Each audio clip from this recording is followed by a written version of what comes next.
Hello मेरे प्यारे दोस्तों, कैसे हो आप सब। आई होप आप लोग बहुत ज़्यादा अच्छे होंगे। दोस्तों, आज के इस वीडियो में हम बात करने वाले हैं क्लास 12 हिंदी का एक बहुत ही ज़्यादा मोस्ट इम्पॉर्टेंट टॉपिक जो है मेरे दोस्तों पत्र लेखन। दोस्तों, मैं गारंटी के साथ कह रहा हूँ कि 2024 के बोर्ड एग्जाम में यही जो है ना पत्र लेखन आपके बोर्ड एग्जाम में आने वाला है। जी हाँ मेरे दोस्तों, जैसा कि आप सभी ये भी जानते होंगे कि जो पत्र लेखन है ना वो 6 नंबर का आपके बोर्ड एग्जाम में पूछा जाता है। तो मेरे दोस्त, मैं गारंटी के साथ कह सकता हूँ कि अगर आपने इस वीडियो को एंड तक देख लिया मेरे दोस्त, तो आपका 6 नंबर बिल्कुल पक्का हो जाएगा, ठीक है ना। तो चलिए नो बकवास, वीडियो को हम शुरू करते हैं। दोस्तों, यहाँ पर जो है क्लास 12 हिंदी का है, ठीक है ना। पत्र लेखन आपसे पूछा जाएगा 6 नंबर में। तो सबसे पहले आपको यहाँ पर बीच में लिखना होगा पत्र लेखन, ठीक है ना। वहाँ एग्जाम की कॉपी में आप लिखेंगे तो आप यहाँ पर लिखेंगे पत्र लेखन। उसके बाद में आप लिखेंगे सेवा में, ठीक है ना मेरे दोस्त। यहाँ पर एक कामा लगाएंगे। ये जो इम्पोर्टेंट पॉइंट है ना, ये जो कामा है और जो यहाँ पर पूर्ण विराम है, इसी प्रकार के जो पॉइंट हैं आपको मेरे दोस्त गलत नहीं करना है, ठीक है ना। आपको भूलना बिल्कुल भी नहीं है। तो आपको लिखना है सेवा में, कामा देना है, उसके बाद में प्रबंधक, ठीक है ना। प्रबंधक होते हैं ना जो बैंक में होते हैं। और आप किसको पत्र लिख रहे हैं, तो आप जिस भी बैंक को पत्र लिख रहे हैं ना उसके लिए आप यहाँ पर लिखेंगे भारतीय स्टेट बैंक। कहाँ पर है वो? नई दिल्ली में, ठीक है मेरे दोस्त। तो मैं आपको यहाँ पर बता दूँ कि जो भी पत्र लेखन होता है ना उसमें सबसे पहले क्या क्या लिखते हैं। तो सबसे पहले लिखते हैं सेवा में, ठीक है ना। आप जिसको लिख रहे हैं उनका नाम यहाँ पर लिखेंगे, ठीक है ना। उनका जो टाइटल उनका क्या है, ठीक है। उन्हें कौन सी उपाधि दी गई है, तो उनको उपाधि मिली है प्रबंधक की, तो आप यहाँ पर लिखेंगे प्रबंधक, ठीक है ना। उनकी संस्था का नाम क्या है, तो हम बैंक के लिए लिख रहे हैं तो यहाँ पर संस्था का नाम है भारतीय स्टेट बैंक, ठीक है ना। वो संस्था कहाँ पर है, तो वो है नई दिल्ली में, ठीक है मेरे दोस्त। तो कोई भी पत्र लेखन होए, ठीक है ना, उसमें आपको इतना पॉइंट जो है सभी में सेम रहता है, ठीक है ना। उसका जो उपाधि क्या है उनका, कहाँ पर है वो, संस्था का नाम क्या है, इतना तो सबका सेम रहता है। उसके बाद में जो बहुत ज़्यादा इम्पोर्टेंट पॉइंट होता है वो है विषय का।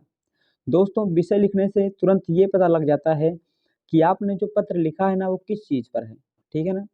तो यहाँ पर विषय में क्या हो जाएगा, ऋण प्राप्त हेतु आवेदन पत्र, यानी कि आपको ऋण प्राप्त करना है, उसके लिए आप यहाँ पर आवेदन कर रहे हैं, ठीक है मेरे दोस्त। तो जो विषय होता है वो बहुत ज़्यादा इम्पोर्टेंट होता है किसी भी पत्र लेखन के लिए, ठीक है मेरे दोस्त। इतना हो गया। अब उसके बाद में यहाँ पर आप लिखेंगे महोदय, ठीक है मेरे दोस्त। आप यहाँ पर क्या लिखेंगे, महोदय, ठीक है ना। इनको आप संबोधित करेंगे महोदय कह के, ठीक है ना। जैसे आप स्कूल में लिखते थे, जब आप लिखते थे तो यहाँ पर आप लिखते थे डियर सर, ठीक है। उसी प्रकार से आप यहाँ पर आप लिखेंगे। दोस्तों, आगे लिखेंगे महोदय, आपसे निवेदन है कि मुझे अपने कारोबार को चलाने के लिए ऋण की आवश्यकता है। यानी कि आप उनसे रिक्वेस्ट करेंगे कि मुझे जो है अपने कारोबार, मेरा जो बिजनेस है उसको चलाने के लिए मुझे लोन की ज़रूरत है, मुझे ऋण की आवश्यकता है, ठीक है ना। उसके बाद में आप लिखेंगे मैं बीए की परीक्षा उत्तीर्ण कर चुका हूँ। यानी आप जो भी परीक्षा उत्तीर्ण कर चुके हैं आप यहाँ पर लिखेंगे, ठीक है ना। तो सबसे जो जो फर्स्ट का जो 2 लाइन आपका होगा दोस्तों, उसमें आपको लिखना है कि आपको चाहिए क्या। तो आपको यहाँ पर लिख देना है कि मुझे अपने बिजनेस को चलाने के लिए मुझे ऋण की आवश्यकता है। इतना हो गया मेरे दोस्त। उसके बाद में आप यहाँ पर लिखेंगे योग्यता, ठीक है ना। आपकी योग्यता क्या है, आपकी क्वालिफिकेशन क्या है। तो यहाँ पर आप लिखेंगे मैं बीए की परीक्षा उत्तीर्ण कर चुका हूँ। यानी आप जो भी परीक्षाएं उत्तीर्ण कर चुके हैं उसके बाद अगर आप लोन ले रहे हैं ना तो उतना यहाँ पर आपको लिख देना है, ठीक है ना। और आगे लिखेंगे और मैं अभी बेरोजगार हूँ। यानी बीए पास कर चुका हूँ और मैं क्या हूँ, बेरोजगार हूँ, ठीक है ना।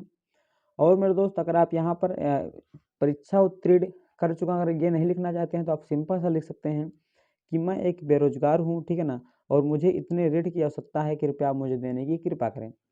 आगे लिखेंगे इसीलिए आप 1 लाख रुपए देने की कृपा करें, ठीक है मेरे दोस्त। एक बार मैं आपको फिर से बता दूं, सबसे पहले आपको लिखना है महोदय, फिर आपको रिक्वेस्ट करना है कि आपसे निवेदन है कि मुझे कोई भी काम है वो करने के लिए मुझे ऋण की आवश्यकता है, ठीक है ना। आप अपनी क्वालिफिकेशन बताएंगे कि मैं बेरोजगार हूँ, ठीक है ना, मैंने इतनी तक पढ़ाई की है, मुझे कितने रुपए की आवश्यकता है, आप इतना सब यहाँ पर लिख देंगे। उसके बाद मेरे दोस्त लास्ट में जो आता है वो आता है इम्पॉर्टेंट पॉइंट।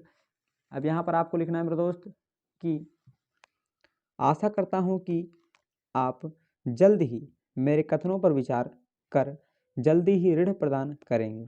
यानी कि मैंने जो यहाँ पर जो बताया है ना, मेरे जो कथन है, मेरे जो शब्द हैं, इस पर आप जल्द ही निर्णय लेंगे और मुझे ऋण देने की कृपा करेंगे।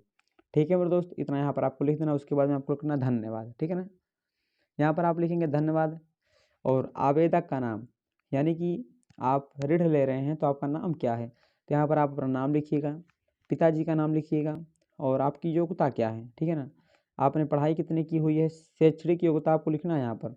दिन कौन सा है जिस दिन आपका पेपर होगा, और दिनांक कौन सा हो जाएगा, तो आपका वही दिनांक हो जाएगा 22 तारीख। ठीक दोस्तों, आपको दिनांक इस प्रकार से लिखना है, जैसे मान लीजिए आपका पेपर जो है 22 तारीख को है तो 22/02/2024। ठीक है मेरे दोस्त, इस प्रकार से। और यहाँ पर अब दोस्तों, यहाँ पर जो आपने पता लिखा था वो था संस्था का पता। अब यहाँ पर आप लिखेंगे अपना पता। ठीक है ना, तो नई दिल्ली, मकान नंबर आप कुछ भी लिख दीजिएगा। ठीक है ना, ठीक है मेरे दोस्त। और यहाँ पर अपने गांव का नाम, ज़िले का नाम, कुछ भी आप यहाँ पर चाहे लिख सकते हैं। ठीक है ना, आपका विद्यालय जो है जिस ज़िले में है आप यहाँ पर लिख सकते हैं। ठीक है मेरे दोस्त, तो मैं आपको एक बार पूरा बता दूँ कि किस प्रकार से यहाँ पर आपको लिखना है। ठीक है ना, सबसे पहले आपको सेवा में लिखना है। जिसको आप लिख रहे हैं उनको आप यहाँ पर आप क्या उनको कहकर बुलाएंगे, यहाँ पर आप लिखिएगा संस्था का नाम। ठीक है, संस्था कहाँ पर है, सब्जेक्ट, फिर महोदय। आप अपने यहाँ पर समस्या लिखेंगे, क्या समस्या फिर आपको है, और यहाँ पर आप लिख देंगे कि आशा करता हूँ कि आप जल्द मुझे ऋण देने की कृपा करेंगे, फिर धन्यवाद। और मेरे दोस्त लास्ट में यहाँ पर आप अपना नाम, पिताजी का नाम, योग्यता अपनी, दिन दिनांक और ज़िले का नाम, आपके राज्य का नाम, मकान नंबर आप यहाँ पर लिख दीजिएगा।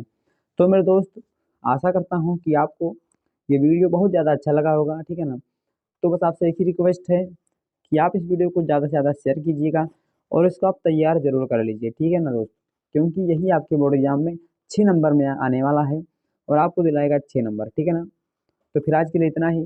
नेक्स्ट वीडियो देखने के लिए और अपनी तैयारी को बेहतरीन, लाजवाब, ज़बरदस्त करने के लिए आप हमारे चैनल को सब्सक्राइब कर लीजिए।